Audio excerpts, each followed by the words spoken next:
On Monday, we talked about the first genius of the Democratic Party, Ilhan Omar. And when I say genius, I mean she's an idiot.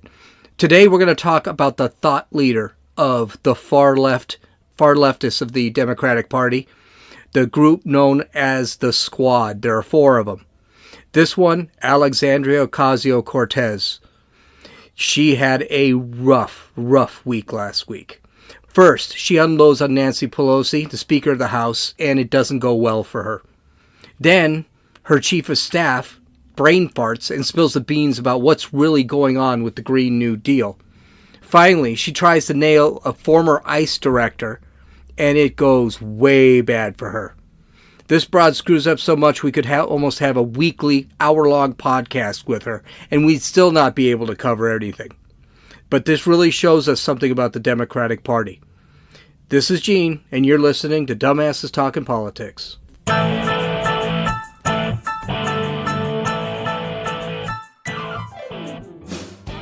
The long-awaited implosion has commenced. Nancy Pelosi has it tough. Yes, she became Speaker of the House again, the first female Speaker of the House, but she also picked up 4 of the toughest new congressmen in the United States history. She's a progressive politician. After all, she is from San Francisco, so that shouldn't be too much of a shock. But her leadership has been put in jeopardy by 4 new congresswomen: Alexandria Ocasio-Cortez, Rashida Tlaib, Ayanna Pressley, and Ilhan Omar. The 3 you'll know, Cortez, Tlaib, and Ilhan Omar. Ayanna Pressley is kind of like a drummer for the Beatles, Ringo Starr. No one really knows about her. She hasn't really done anything, so she's kind of worthless. She's really dumb, though, and she's really mean. And she's extremely racist. She is a black gal, but she's extremely racist, so it's going to be interesting. Like I said, we talked about Ilhan Omar on Monday. Today, let's go over the de facto leader of the Democratic Party, Alexandria Ocasio-Cortez. We talk about her a lot because she really has stuck her foot in it quite a bit since she started. And last week, she really decided to go out of her way to make a mess. And she did. She was wonderful. And we're not even covering everything. She has like 5-6 stories on her. But let's get on with the first story. Speaker Pelosi does have some generational issues. She is older. I think she's been in Congress since something like 1791 or something. I mean, she's ancient. And has a hard time relating to this generation or the last generation. Heck, she's having problems relating to generations in the 60s. She's just that old. She does not understand how to use social media and has a lot of trouble creating excitement for democratic ideas. So she is having real issues relating to these generations today. The generations today, they want things done, they want them done now, and they want them done to the extreme. She also is old, has real trouble speaking her points in a coherent fashion, and can't seem to keep her dentures in place. Those things flop around more than a willow tree in a stiff wind. But she is very experienced and knows how to get things done. She knows she has to take her time. She knows she has to be patient. She knows how to work with the opposite side of the aisle, which has been severely warped since Trump took office. Though I'm not completely sure she's arguing with Trump because she hates Trump or because that's what the base wants and that's what the libs want. Though she looks frail and weak when you see her speak, and she looks slight of frame, she's tough as a pit bull. This woman cannot be overlooked. Now, don't get me wrong here. I can't stand her as a politician or a person. I think her ideas suck, and I cringe at the thought she is third in line to the presidency. I also think she's amoral. But these are all ideological issues, so, I will listen to her, and I do have a calming feeling when she's speaking and when she's in control because I know what to expect. Not so much with Ocasio-Cortez. She's completely the opposite. She's young, pretty, and vicious. She is the queen of social media with 5 million followers. She speaks authoritatively as to motivate her followers, and she can relate to the younger generation. That's about it. She has a couple of things that leave her a little off. She's really stupid and naive. I mean, we're not talking stupid as in she's not intelligent.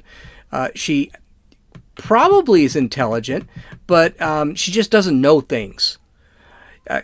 So, I mean, I don't know. She went to school, I think it was Boston University, somewhere in Massachusetts. I really think maybe it's time for her to, like, get her money back or something. Climate change is not going to end the world in 12 years, nor is climate change worse than World War II. This is the kind of stuff she talks about. Detention centers on the borders are not like concentration camps, and women in them are not drinking out of the toilet. Her following loves her rhetoric, though. They absolutely love it, and they'll defend her to death. I know this because I'm constantly criticizing on Twitter. I mean, you'd think I was a bot or something, but I'm constantly criticizing on Twitter, and you should see the responses I get from her followers. And by the way, her followers are no better than she is. They are just dumb as bricks, and you can tell, they're pounding away on their keyboards in the basements of mommy's house and trying to defend their favorite, whatever. She does sound uneducated, though she does have a college degree. She constantly uses like and whatever in sentences, and that makes her sound like she's wasted a lot of money and time in college. And it really does. For some reason, this has not made her look dumber with her base. You would think, well, like, if she keeps saying like, whatever, like her base might like, whatever, not want to listen to her anymore because like she doesn't make sense. And you like have to write down like what she says, whatever. And that kind of garbage, that's what she does. It really just, for me, it drives me nuts. All she needs to do is end her sentences with a preposition, like whatever at, and she would have me going down. I do wonder what she was doing in college, though. 5 years at a 4-year university, studying political science or international economics or whatever the heck it was, some garbage. And it really helped her a lot, getting that job as a bartender, part-time job as a bartender after she got out of school. I don't know what she was doing. She's probably dancing a whole heck of a lot. I don't know. It's not for me to judge. She has no experience. This is her time in Congress is her first full-time job. No kidding. Worst of all, she thinks she's right about everything. This is what makes her dangerous. She thinks she's right about everything. She doesn't care what anyone thinks. There is no debate or compromise with her. She will not debate anybody.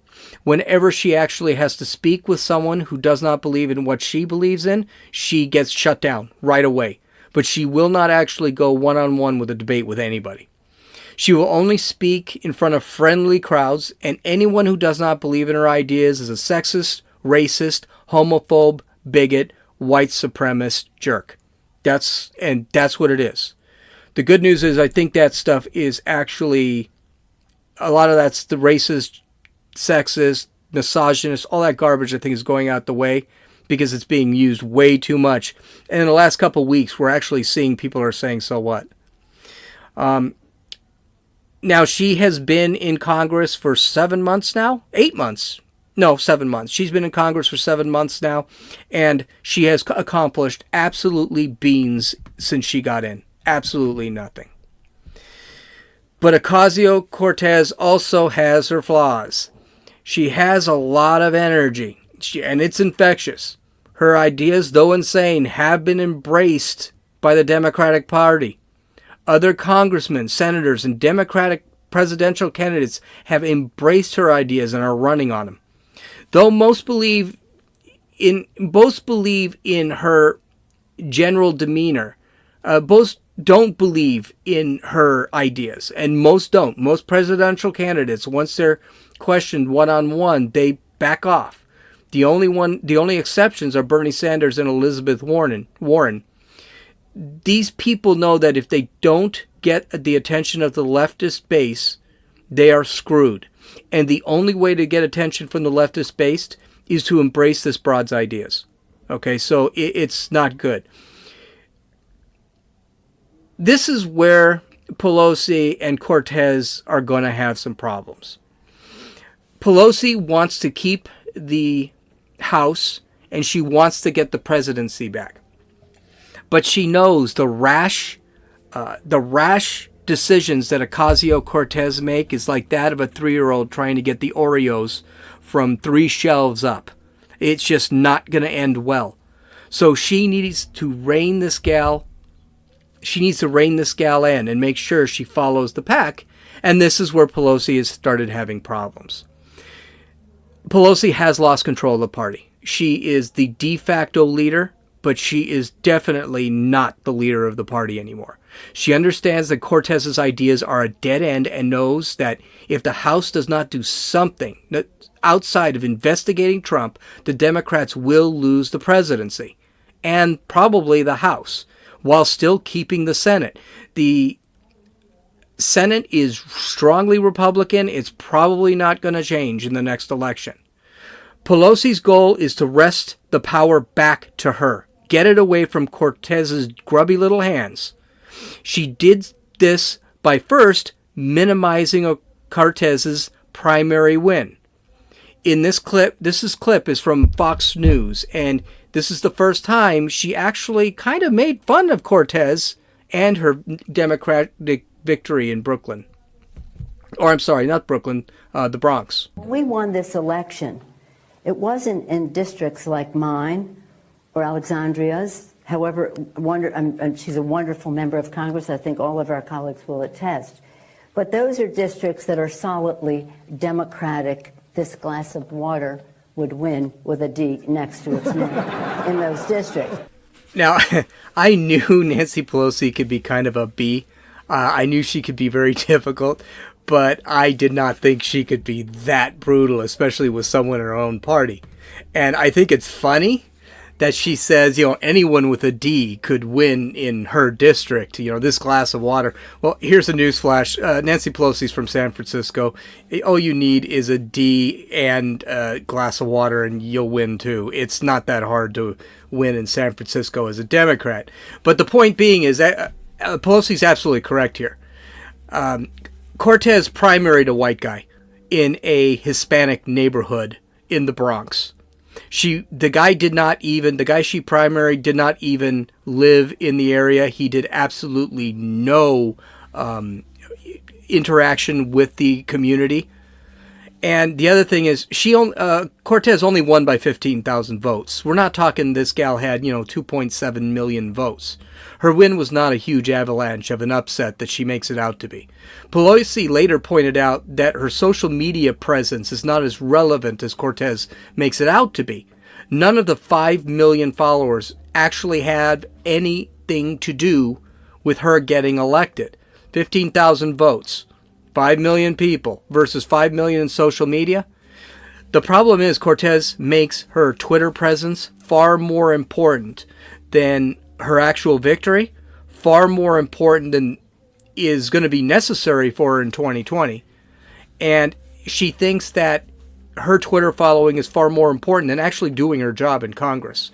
And I think this is already looking at the latest polls by Axios, where she has a 73% recognition rate, but only a 22% approval rate. That's not a good sign. So Ocasio-Cortez is going to have some work to do if she decides to get her head out of the computer playing Twitter and decide to enter real life. Pelosi also minimized the policies of the left and the level of support from Congress for those policies. Listen to Pelosi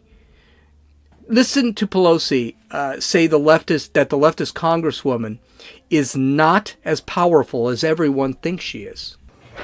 You have these wings, AOC and her group on one side. Well, it's like 5 people.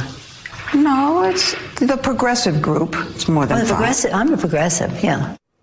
Now that shot may not seem like much, but it actually is. And what she is basically communicating, and she is communicating to AOC right there, is that you do not have the power you think. You do not have the support you think. And it's not 5 people, it's 4 people. So she's right. There are only 4 people, including AOC, that have the same belief system that AOC has. And some of the info, I mean, I would even say it's three people, because Ayanna Pressley is really in the shadows and is really not having much of an effect in this Congress. Yes, she's voting for everything AOC votes for. And by the way, the Green New Deal got 0 votes, and when they tried to block the border bill, only those 4 voted against it. So there's not a lot of support for AOC, and maybe her influence in Congress is not so much. And I think that's what Nancy Pelosi is basically saying. Hey, you are not as big as you think you are. Okay? She's not... The part of the reason she's going to have a hard time winning the war with AOC is that Pelosi's going to have a hard time winning the war with AOC is that Pelosi is just not really motivating. She's not real convincing. There's not a lot of energy. And we're going to have to see what happens during this week because now the war is moved up a notch, and we'll talk about a little bit about it probably at the end of the week. We're not going to talk too much about it tonight. We'll only talk about it last week. Pelosi doesn't speak from strength, but only from reason. The left is not about reason. Here's the dirty little secret. They're all about emotion. Do it now. Get it done. And if you don't get it done or you don't agree with us, you're a racist, bigot, homophobe, misogynist, sexist, white supremacist, alt-right piece of garbage. That's all they do. That's all they do. But that's my commentary. I'll continue the story. Needless to say, Ocasio-Cortez, she's arrogant enough that she's not actually going to take Pelosi's garbage, and she shot back.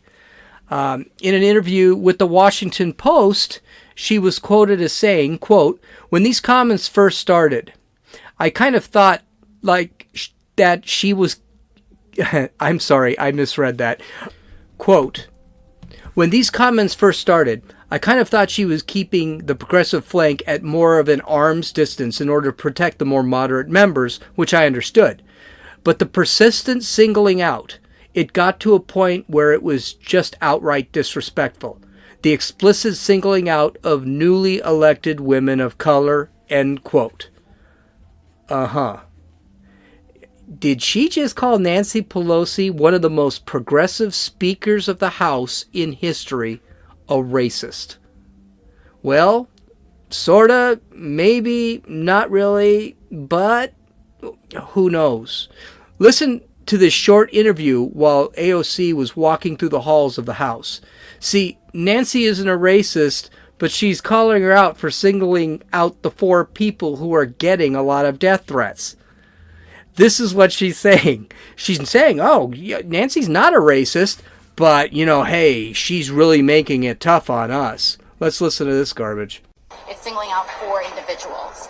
And knowing the media environment that we're operating in, knowing the amount of death threats that we get, knowing the amount of concentration of attention, I think it's just worth asking why. Do you think she has racial animus? Is she racist? No, absolutely not. The balls on this gal are absolutely incredible. She will do anything to make her and her minions victims. Death threats? Really? No one shot at her that I've heard of. As a matter of fact, I seem to remember it's only Republicans that are getting kicked out of restaurants, getting shot at, like at softball practices and fun stuff like that. I swear, people just aren't buying her crap anymore.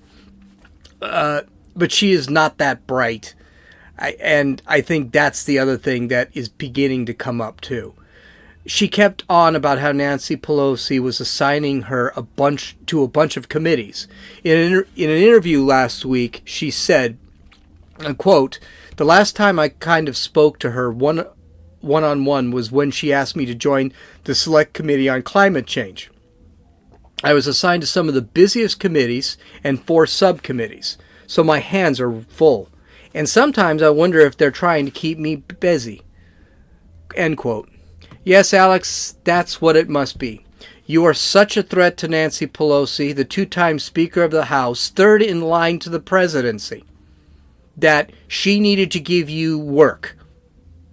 Or maybe it's just your first full-time job and you are not used to working to earn your $175,000 annual salary.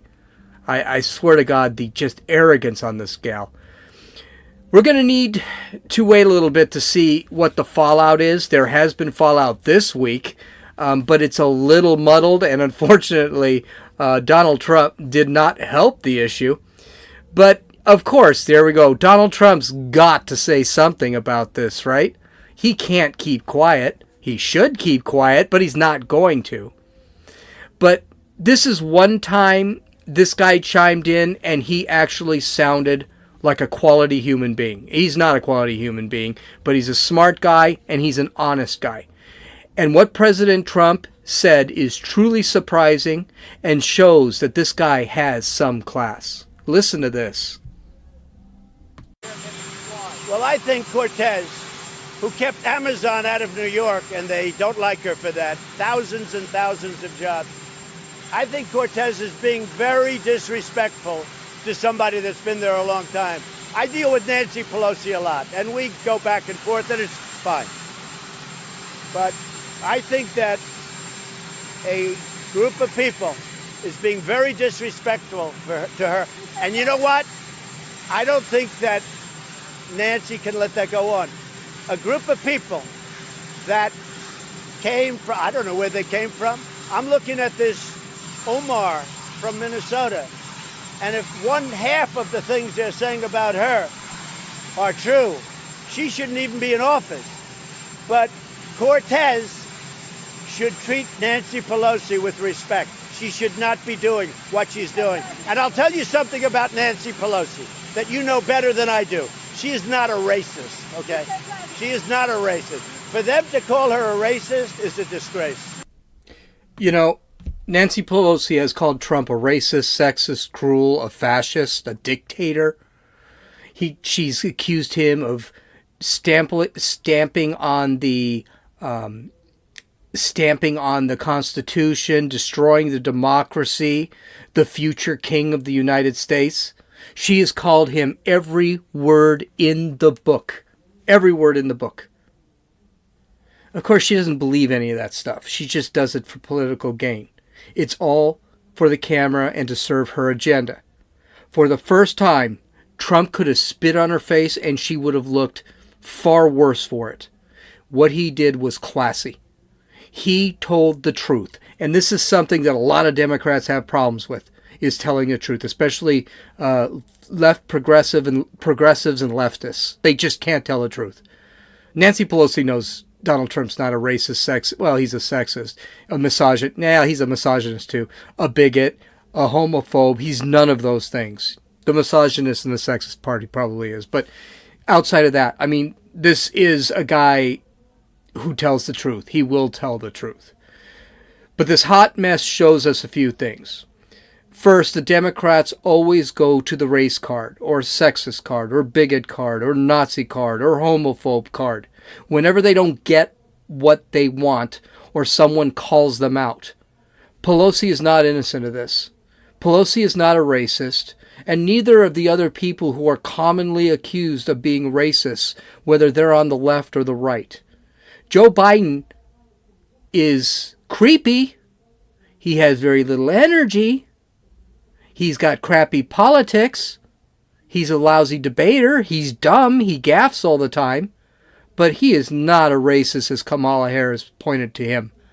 And this is the problem the Democratic Party is going to have, and that's problem number 2. First off, before I get crazy, Pelosi deserves the garbage she's getting. She's been just using names left and right. I wish Schumer would get involved. He does the same thing. They're all racist. He's a racist. Anybody on the right's a racist. Bush was a racist. Romney was a racist. McCain was a racist. Bush the First was a racist. Reagan was a racist. Anybody who is on the right is a racist, sexist, misogynist, homophobe, bigot, white supremacist, Nazi. That's all fascist. I forgot that one too. That's all they are. It's just what they call people. And it's nice to see the Democrats are actually beginning to point at each other and say the same thing. And you knew this was going to happen. You knew this was going to happen when the rubber hit the road with the election coming up. But that's one. The next thing is the Democratic Party is in shambles. It could not survive. This is going to happen. The Democratic Party is broken up into 3 subsets. The liberals, which is Biden. These are the moderates of the group. The progressive, this is Pelosi. The progressives want change, but they also want it incrementally. They don't want it all at once.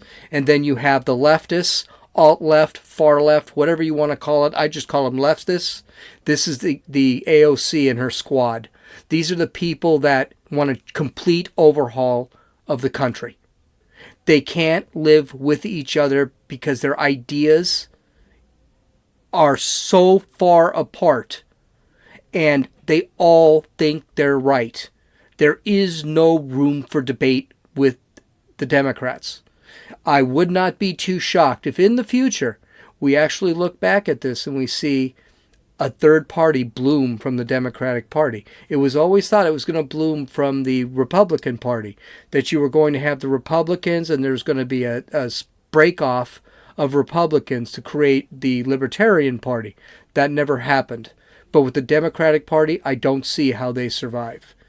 We're going to have to stay tuned on this one because I think it's just getting so delicious. I love this stuff. Well, apparently, the next story involving Cortez is the old adage, loose lips sink ships. And apparently, that's what's happened with the Green New Deal. If you've ever read the Green New Deal, and it's not a complicated document, you know there are a lot of single-syllable words because that's basically all AOC can actually write. You know, lots of does and ats and us and I. You know that it is nothing but socialism disguised as a way to solve this supposed climate crisis. Now, let me be clear about the climate crisis. There is climate change. There probably is some man-made change. We are speeding it up. I do believe that. Do I believe we are causing it? Not at all. I don't believe in that. I think we did discuss this 2 podcasts ago when we were talking about the issues for the Democrats when they actually run. Sorry, there is my phone. Let me turn off the volume. I should have done that a long time ago, but I didn't. Sorry. I'm surprised I didn't get a phone call. Knowing how dumb AOC is, though, I could believe that she believes people will believe her that overturning the government and economic systems in the United States is the only way to solve the climate crisis. We don't have to worry about Saudi Arabia or the UAB or China or India or a bunch of other countries that are actually pumping more crap into the air than we are. It's just us. We need to fix it. Well, there was kind of an issue last week. Cortez's chief of staff and supposedly the brains of AOC's policy, Sakat Chakrabarti, excuse me, he's Indian, I hope I pronounced that correctly, made a rather large boo-boo. He admitted to Sam Ricketts, the climate director for Washington State's Governor Jay Inslee, Democrat, and a Washington Post reporter, that the Green New Deal really had nothing to do with climate. The goal of the Green New Deal was to transform the government. According to the Washington Post, which by no means is a centrist or a right-wing paper. This paper is a left-wing paper. Read a little bit of it. Quote, "The interesting thing about the Green New Deal is it wasn't originally a climate thing at all. Do you guys think think of it as a climate thing? Because we really think of it as how do you change the entire, we see it as a how do you change the entire economy thing." Oh my God. This could not have been done on purpose. Conservatives and most Democrats thought this policy was nothing more than a socialist takeover. Heck, the policy was skunked in the Senate. By skunked, I mean it got 0 votes in the Senate. The co-writer of the bill or the co-writer of the plan, the proposition, did not vote for it. He's a senator. He did not vote for it. But this revelation is going to have serious consequences on Cortez's credibility. There, there are already calls to have Chakrabarty's head, and the Democrats are attacking the policy right now. They are actually attacking the Green New Deal. Ocasio-Cortez's staff wants her chief of staff gone, and Ocasio-Cortez's group is now just falling apart. This is going to grow. This is not going away. Just wait for it. We'll hear about what's going to happen in the coming weeks. Unfortunately, the news cycle is so heavy that this hasn't even taken traction yet. I saved the best story for last. And this is just fun. You're going to love this. If you don't like her, and you're going to see just how dumb this gal is, and you're going to see how weak she is when she actually has to debate someone. Well, for some reason last week, Congress decided to have an inquiry into the border crisis again. Last I heard, everyone and their mother's cousin has gone down to the border and saw what is happening at these detention centers. So I'm not exactly sure what this hearing was all about, and I'm pretty sure it's not going to accomplish anything. Well, that's not true. I know exactly what it's about. It's about making a grandstanding. It's a lot of this is just a bunch of congressmen grandstanding. That's what it's about, and that's not true. I am sure that it's going to accomplish nothing. It's going to accomplish absolutely nothing. So, with that being said, this waste of time turned out to be one of the most awesome pieces of film I've seen in a really long time. I knew it was going on. I probably would have watched it.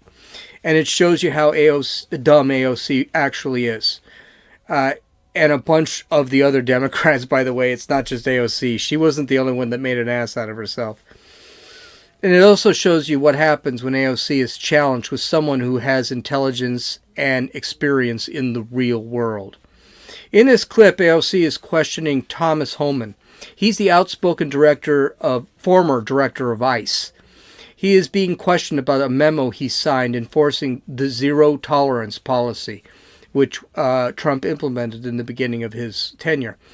This is the policy that will detain illegal aliens as if they are, they're actually criminals of the United States, which they kind of are, which I don't know what the big argument is here. But the only thing AOC can focus on is when the illegal aliens get arrested while with the child is taken away from the criminal. In other words, child separation. This is so awesome. I hope you enjoy this as much as I do. I mean, my lord. It says the official recommendation. There were 3 different options presented. The third included the option for family separation. This initiative would pursue prosecution of all amenable adults, including those presenting with a family unit. Mr. Homan, your name is on this. Is this correct? Yes, I signed that memo. So you are the author of the family separation policy? I am not the author of this memo. You're not the author, but you signed the memo. Yes, a zero tolerance memo. So you provided the official recommendation to Secretary Nielsen on for the United States to pursue family separation. I gave Secretary Nielsen numerous recommendations on how to secure the border and save lives. But it says here that you gave her numerous options, but the recommendation was option 3, family separation. What I'm saying, this is not the only paper where we've given the Secretary numerous options to secure the border and save lives. And so the recommendation, of the many that you recommended family separation. I recommended zero tolerance. Which includes family separation. The same as is with every U.S. citizen parent gets arrested when they're with a child. Zero tolerance was interpreted as the policy that separated children from their parents. If I get arrested for DUI and I have a young child in the car, I'm going to be separated. When I was a police officer in New York and I arrested a father for domestic violence, I separated that father from his family. Mr. Homan, with all due respect, legal asylees are not charged with any crime. When you enter the country illegally, it's violation 8 United States Code 1325. Seeking asylum is legal. If you want to seek asylum, you go through the port of entry, do it the legal way. The Attorney General of the United States has made that clear. Okay. Mr. Chair, the memo is submitted to the record for review. Inspector General Costello, one last thing. This was so awesome because you saw all 4 stages of dumbass in this whole scene with AOC. The first stage is arrogance. I know what I'm talking about. And you did this, and you did this, you did this. The second stage is, I can still get out of this, okay. Doubling down is the second stage. Well, yeah, it's not zero tolerance. You mean family separation. The third stage is, okay, how do I save this? But they're asylees. Asylees aren't illegal. And the fourth stage is full butt pucker. Sir, let me ask this other gentleman a question and submit this paperwork. This was awesome. She was completely, I have never seen, and you should have seen her face. If you go to my website, Dumbasses Talking Politics, you could actually look at her face. That long pause in the middle, that wasn't me. That wasn't a miscut. That was her. She was completely lost. She did not know what to say. So she basically did the same thing. She asked the same question. Well, they're separated. He told her specifically, if you get arrested with a child, you're separated from the child. We do this in the United States. Then she said, that pause was on purpose. That was her. That was her. Then she said, oh, well, yeah, but you support family separation. If I get arrested for DUI and I've got a kid in the car, I'm going to be separated from my family. If I arrest a guy who's beating his wife or kid, I'm going to separate him from his child. And then it's the last thing, I got to save face. And that's the one thing she knows. Okay, she knows when to fold. She folded. She didn't push because she could have tried pushing, but I'm pretty sure she would have absolutely known she looked like more of an ass than she did. It was absolutely priceless. And I got to be honest with you, it just could not have happened to a better person. So, let's go over some things here. Alexandria Ocasio-Cortez had a really bad week last week. And it just didn't, and I didn't even talk about some of the other things. Remember, we talked about how she's one we're going to have to watch because in the future, because I think she's dangerous. Listen, beauty, stupidity, and viciousness are very dangerous for our youth. They're very easy manipulated. Don't forget, the prefrontal cortex isn't developed till about anywhere from 25 to 30. So these people are buying her garbage. Well, this last week she got knocked down a couple of pegs, and so far this week it looks like she's getting knocked down a couple pegs. I didn't even tell you about everything she did last week. I didn't include the latest Axios poll stating that she has 76% of the people recognize her name, but only 22% have a favorable view. And I mean, the question was not, do you have a favorable view? Do you like her? Only 22% of the respondents actually liked her. I didn't bring up that a Democrat and a Republican are actually suing her because she blocked them on Twitter. Don't forget, President Trump the Trump administration also got sued because Trump was blocking individuals who were trolling him. And now she's going to have to face that. I didn't even mention, and this could be huge, I didn't even mention she testified in front of Congress and she demanded that she be put under oath. And then she told Congress under oath what she saw at the detention center. The same detention center that Mike Pence visited on Saturday and Sunday. Why is this a big deal? Because she may have lied about it. And the other kicker, ICE says they have videotape of it. I'm pretty sure perjury in front of Congress is frowned upon, especially by another congresswoman. So that could be very interesting. And I want to give a shout out to Dave. He was the one who told me about that, and I had to actually look it up. That's pretty awesome. I didn't even know that. The news cycle is going a little bit crazy right now. I can barely keep up. The stupid is seeping into this week. I almost skipped this article because of what happened on Tuesday involving the self-proclaimed squad. This Fantastic Four of communists, of the communist faction of the Democratic Party, include Alexandria Ocasio-Cortez, Rashida Tlaib, Ilhan Omar, and Ayanna Pressley. I wish the people who would be the dumbest in the Democratic Party had a lot easier names to spell out, because I can never read these names and spell them out correctly. Trump this whole thing started because Trump actually tweeted something on Sunday that was rather inadvisable and definitely clumsy. I think it was not necessarily a racist tweet, but in the very least, it was slightly xenophobic. And I say it was clumsy because when he answered questions the next day, his answers made absolute sense. He basically said, and maybe I'll read the tweet tomorrow or some other day, I believe what he was trying to say is, if these people don't like the country, get out and go to another country, leave. But apparently he didn't quite say it that way. He was basically saying we should throw them out or something. I'll have to read the actual quotes for you.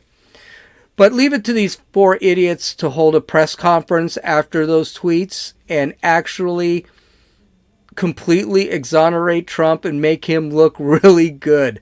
I tell you, the only person that can make Trump worse is Trump. Any Democrat, no matter how much of the high air zone they have on someone, they can't seem to just shoot him down. I mean, it's just, he's like bulletproof, this guy. So they had this press conference and they sounded like complete idiots. They lied left and right, and even other news programs were pointing out, no, that's not true. That's not true.